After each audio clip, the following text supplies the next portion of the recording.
Baik, Assalamualaikum warahmatullahi wabarakatuh. Shalom teman-teman semua. Eh, Perkenalkan, saya Daiman dan rekan saya Farhan. Di sini kami akan membahas tentang artikel dengan judul Penentuan Prioritas Program Corporate Social Responsibility pada PT Unilever menggunakan metode Analytical Hierarchy Process. Penelitian ini memiliki abstrak bertujuan untuk menentukan prioritas program Corporate Social Responsibility pada PT Unilever Indonesia dengan menggunakan metode Analytical Hierarchy Process. Tiga kriteria penilaian yang digunakan yaitu dampak sosial, keberlanjutan, dan efisiensi biaya. Dengan alternatif program meliputi pendidikan, kesehatan, dan lingkungan. Data sekunder diperoleh dari laporan keberlanjutan Unilever 2023 dan dianalisis menggunakan Python, menggunakan Google Colab.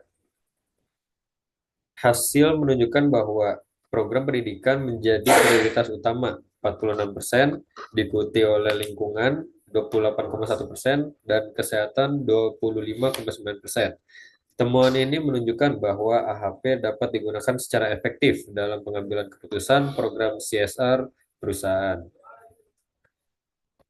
Dalam era globalisasi ini, kesadaran sosial masyarakat itu seiring berjalannya waktu meningkat. Jadi perusahaan tidak hanya dituntut untuk memperoleh keuntungan ekonomi saja, tetapi memberikan kontribusi nyata terhadap pembangunan sosial dan pelestarian lingkungan. Jadi karena hal ini memunculkan konsep corporate social responsibility, yaitu komitmen perusahaan untuk menjalankan bisnis secara etis dengan mempertimbangkan dampaknya terhadap semua pemangku kepentingan, termasuk masyarakat dan lingkungan.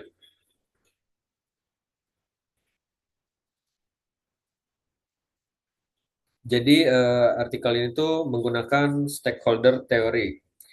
Jadi stakeholder theory itu merupakan dasar konseptual yang menjelaskan pentingnya perusahaan untuk memperhatikan dan memenuhi kebutuhan berbagai pihak yang berkepentingan terhadap aktivitas operasionalnya, tidak hanya pemegang saham. Dalam konteks tanggung jawab sosial perusahaan, stakeholder theory menjadi landasan bahwa perusahaan harus memberikan manfaat kepada seluruh pihak yang terkena dampak langsung maupun tidak langsung dari keberadaan dan kegiatan bisnisnya.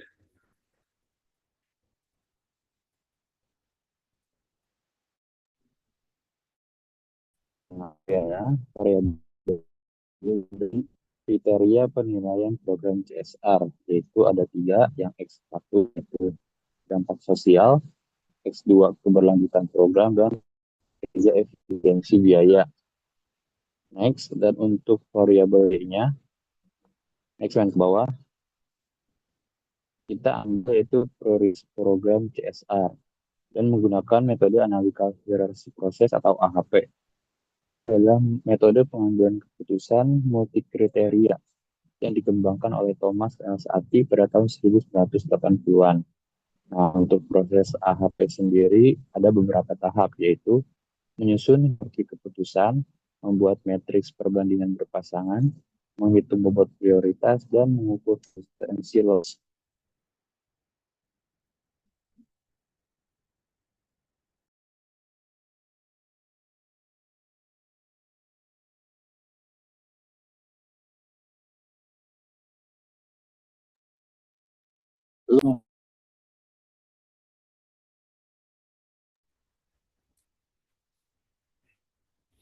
Jadi metode penelitian pada artikel ini itu menggunakan kuantitatif deskriptif dengan pendekatan pengambilan keputusan multi kriteria menggunakan metode analytical hierarchy process. Tujuannya itu untuk menentukan prioritas program CSR yang paling tepat untuk dijalankan oleh PT Unilever berdasarkan kriteria yang telah ditetapkan.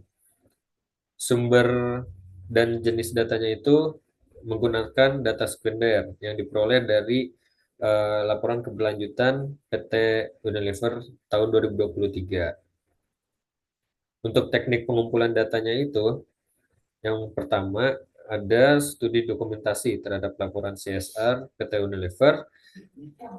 Yang berikutnya ada identifikasi program-program CSR utama yang konsisten dilakukan perusahaan. Yang ketiga, penentuan nilai skala preferensi berdasarkan perbandingan kualitatif antar program dalam laporan yang kemudian ditransformasikan ke dalam skala AHP 1 sampai 9 melalui konten analisis deskriptif.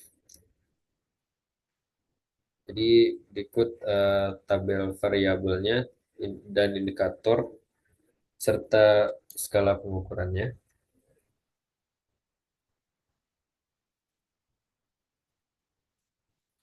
Jadi pada artikel ini tuh metode analisis data yang digunakan tadi AHP dengan langkah-langkah seperti berikut. Yang pertama menyusun struktur hierarki. Ada 3 tingkatan. Yang pertama itu menentukan program CSR prioritas. Yang kedua dampak sosial keberlanjutan dan efisiensi biaya. Yang ketiga program pendidikan, program kesehatan, dan program lingkungan. Langkah berikutnya ada membuat matriks perbandingan berpasangan. Jadi kriteria itu dibandingkan 2/2, pairwise atau pairwise comparison. Alternatif juga dibandingkan 2/2 berdasarkan masing-masing kriteria. Langkah berikutnya itu menghitung bobot prioritas menggunakan metode eigenvector. Proses dilakukan menggunakan Google Colab berbasis Python. Lalu ada uji konsistensi, menghitung konsistensi indeks dan konsistensi rasio untuk memastikan keandalan perbandingan. Batas toleransinya itu kurang dari 0,1 atau kurang dari 10%. Langkah terakhirnya menentukan program CSR prioritas. Alternatif dengan bobot tertinggi dinyatakan sebagai program yang diprioritaskan untuk pelaksanaan. Jadi untuk alat bantu analisisnya itu sendiri, penelitian itu memanfaatkan Google Colab menggunakan bahasa program Python.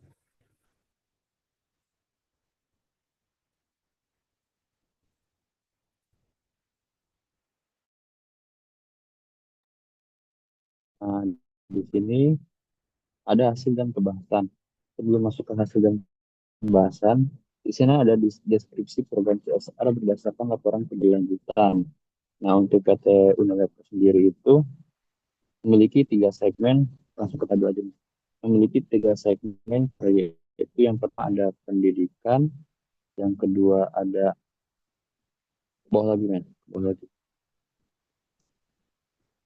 Nah, yang kedua ada kesehatan dan ketiga lingkungan. Untuk dampak sosial dari pendidikan yaitu peningkatan akses pendidikan, pelatihan guru, dan pemberian beasiswa kepada masyarakat lokal. Nah, untuk pemberian programnya berupa Bright Future, yaitu dijalankan kurang lebih 5 tahun ke depan dengan dampak yang jangka panjang untuk biaya sebesar 1,2 miliar. Terus untuk kesehatan, ini juga ada kampanye cuci tangan, edukasi, sanitasi, dan gaya hidup sehat di komunitas. Nah, untuk program caranya berupa manfaat jangka menengah membutuhkan kesinambungan dukungan. Untuk estimasi biaya sekitar 800 juta. Nah, untuk segmen lingkungan, dampak sosialnya ini berupa pengelolaan sampah plastik, program bank sampah, dan edukasi daur ulang. Keberlanjutannya yaitu program pengurangan plastik dan konservasi alam berjalan secara berkelanjutan. Biayanya sebesar 1 miliar rupiah. Tabel di atas menunjukkan bahwa setiap program memiliki kekuatan tersendiri. Program pendidikan, misalnya dinilai memiliki dampak sosial yang tinggi serta biaya yang relatif efisien. Sedangkan program lingkungan unggul dalam aspek keberlanjutan jangka panjang. Adapun program kesehatan tetap penting karena mendukung kualitas hidup masyarakat. Meskipun memiliki tantangan dalam aspek efisiensi biaya, informasi selanjutnya dijadikan dasar dalam proses pembinaan alternatif menggunakan metode AHP. Untuk mengetahuinya, program mana yang paling tepat diprioritaskan berdasarkan kriteria yang telah ditetapkan. Nah, di sini ada struktur hierarki putusan. Jadi pada tingkatan yang pertama ditetapkan tujuan utama dari penelitian, yaitu menentukan program CSR yang menjadi prioritas yang dilaksanakan oleh PT Unilever Indonesia. Terus yang kedua, tingkatan kedua, yaitu kriteria penilaian. Nah, tadi kita mengambil tiga aspek itu, dampak sosial, keberlanjutan program, dan efisiensi biaya. Selanjutnya, pada tingkat ketiga, ditentukan alternatif program CSR. Itu tadi ada tiga segmen, yaitu program pendidikan, kesehatan, dan lingkungan. Terus, next, bawahnya. Nah, di sini menunjukkan ada hasil perbandingan berpasangan antar kriteria. Nah, di sini ada tabelnya. Nah, untuk tabel ini diambil dari nilai skala dari intensitas preferensi SATI. Nah, berdasarkan hasil perhitungan menggunakan metode Eigenvalue pada matriks perbandingan berpasangan antar kriteria, beroleh bobot prioritas untuk masing-masing kriteria sebagai berikut. Nah, kriteria dampak sosial memiliki bobot paling tinggi, 0,60, menunjukkan bahwa aspek ini dianggap paling penting dalam penentuan prioritas program CSA. Selanjutnya, keberlanjutan program memperoleh bobot sebesar 0,26 yang mencerminkan pentingnya mempertimbangkan jangka panjang dan kesinambungan manfaat dari program yang dijalankan. Sementara itu, efisiensi biaya mendapatkan bobot paling rendah, yaitu 0,14, yang menunjukkan bahwa meskipun penting, efisiensi tidak menjadi faktor utama dibandingkan dengan dampak sosial dan keberlanjutan. Nah, selain itu, dilakukan pengujian terhadap tingkat konsistensi pengambilan keputusan menggunakan nilai CR atau konsistensi rasio. Nah, CR ini menunjukkan 0,67, yang berarti berada di bawah batas toleransi maksimal, yaitu 0,1. Dengan demikian, matriks perbandingan yang digunakan dalam penelitian ini dinyatakan konsisten. Dan hasil bobot yang diperoleh dapat dianggap valid dan dapat digunakan untuk tahap sintesis dalam metode AHP.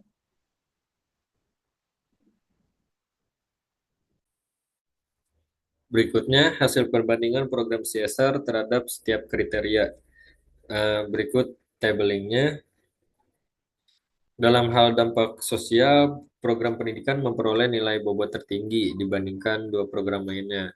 Hal ini menunjukkan bahwa program pendidikan dinilai memberikan kontribusi sosial yang paling signifikan terhadap masyarakat. Misalnya, melalui peningkatan akses pendidikan, pengembangan kapasitas siswa dan guru, serta penguatan komunitas lokal. Bobot program pendidikan dalam kriterianya itu sebesar 0,53, disusul program kesehatan dengan bobot 0,3, dan program lingkungan sebesar 0,17. Hal ini mencerminkan persepsi bahwa pendidikan membawa dampak jangka panjang yang lebih nyata terhadap kualitas hidup masyarakat. Dua, selanjutnya terhadap keberlanjutan. Dalam aspek keberlanjutan itu program lingkungan mendapat bobot tertinggi yaitu 0,5. Ini berarti bahwa program yang berkaitan dengan pengelolaan limbah, konservasi sumber daya alam, dan mitigasi perubahan iklim dianggap memiliki kesinambungan manfaat yang lebih panjang dalam mendukung agenda pembangunan keberlanjutan.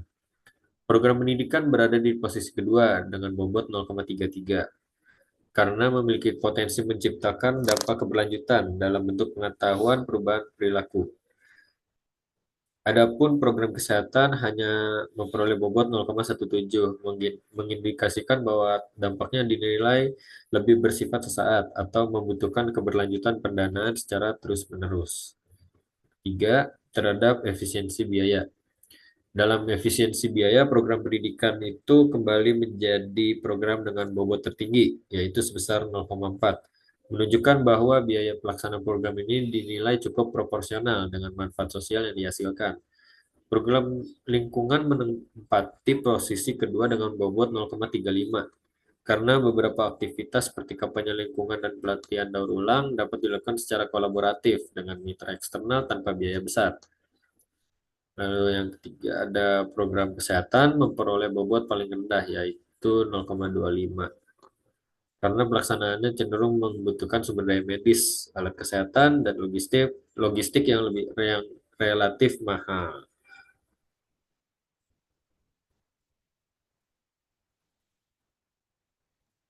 Selanjutnya kita masuk ke perhitungan akhir. Nah, jika sudah ditemukan bobot dari masing-masing variabel, kita langsung kalikan saja. Di sini contohnya pendidikan dan dampak sosial 0,5 dikali 0,60 akan mengeluarkan hasil 0,18. Nah, selanjutnya sama seperti itu nanti tinggal dijumlahkan.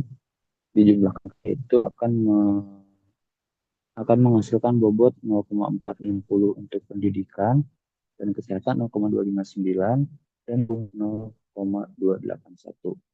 Nah, bisa ditampilin kan yang Google Colabs-nya.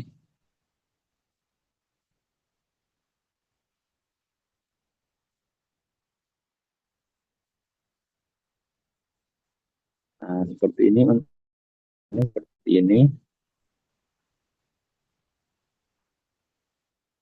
Nah, dari codingan ini kita menggunakan Panda nanti akan mengeluarkan hasil diagram batang dan diagram lingkaran. Bawah terus.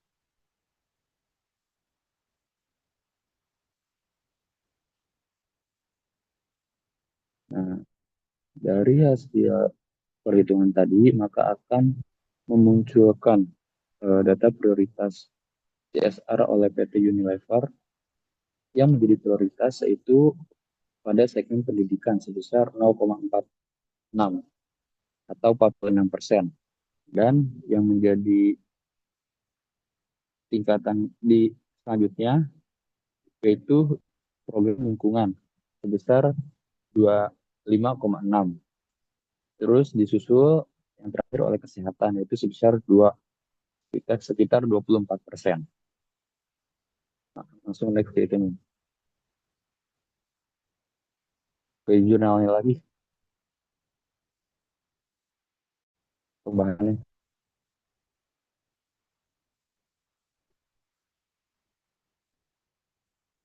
Nah, hasil ini menunjukkan bahwa program pendidikan menjadi prioritas utama karena memberikan dampak sosial langsung yang luas, seperti peningkatan kualitas sejak usia dini, serta sejalan dengan misi Unilever untuk menciptakan masa depan yang lebih cerah atau bright future. Meskipun program lingkungan memiliki keberlanjutan tinggi, nilainya tetap berada di bawah pendidikan, karena dampaknya dinilai lebih jangka panjang dan tidak langsung terasa bagi masyarakat. Kesehatan memperoleh nilai paling rendah karena cakupannya terbatas dan biaya penanganannya cukup tinggi, seperti kompensasi, pelatihan tenaga kesehatan, dan penyediaan infrastruktur dasar.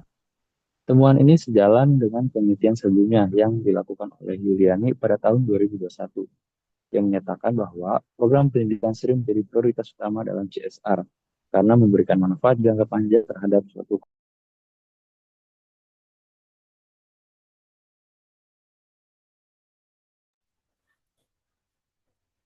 Jadi kesimpulannya pada artikel ini yang pertama, metode AHP itu terbukti efektif dalam membantu proses pengambilan keputusan multikriteria yang kompleks. Yang kedua, dari hasil perhitungan AHP, dampak sosial merupakan kriteria yang memiliki bobot tertinggi dalam penilaian, yaitu sebesar 60%, diikuti keberlanjutan 26%, dan efisiensi biaya 14%. Jadi PT Unilever sudah menunjukkan lebih mengutamakan program yang memberikan manfaat langsung kepada masyarakat. Yang ketiga, berdasarkan penilaian terhadap 3 alternatif program CSR, yaitu pendidikan, kesehatan, dan lingkungan, diperoleh hasil bahwa program pendidikan memiliki bobot prioritas tertinggi, yaitu 46%. Selanjutnya, program pendidikan dinilai memberikan dampak sosial yang luas serta relevan dengan komitmen perusahaan dalam mendukung pembangunan manusia yang berkelanjutan. Selain itu, program ini dinilai cukup efisien dari sisi biaya dan berpotensi memberikan manfaat jangka panjang. Yang terakhir, hasil ini menunjukkan bahwa perusahaan dapat menggunakan pendekatan analitis seperti AAP untuk mendukung perencanaan dan pelaksanaan program CSR yang lebih strategis dan berbasis data, serta selaras dengan kepentingan para pemangku kepentingan. Sekian penjelasan artikel dengan judul Penentuan Prioritas Program Corporate Social Responsibility pada PT Unilever Indonesia menggunakan metode analytical hierarchy process. dari kelompok saya sendiri, Diamond, dan rekan saya Muhammad Farhan. Terima kasih.